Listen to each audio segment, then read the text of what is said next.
Partiamo dalle mele, le peliamo ed eliminiamo il torsolo. Sbricioliamo i biscotti e uniamoli ai fiocchi d'avena. In un'altra ciotola uniamo la farina e l'acqua, poco alla volta. Mescoliamo per bene per creare una pastella liscia e senza grumi. Tuffiamo adesso le mele prima nella pastella di farina e acqua e poi nella granella di biscotti e avena. Le disponiamo su una placca ricoperta da carta da forno e decoriamo la superficie con scaglie di mandorle.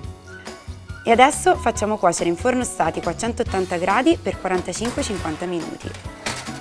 Nel frattempo prepariamo lo zabaione, mettiamo in una ciotola i tuorli e lo zucchero.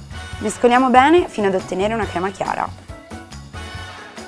Aggiungiamo adesso poco alla volta il marsala. Mettiamo a bagnomaria continuando a mescolare finché non addensa. Se avete il termometro dovrà raggiungere la temperatura di circa 83 gradi. Ora che è densa togliamo dal fuoco e lasciamo raffreddare. Prepariamo adesso il caramello salato.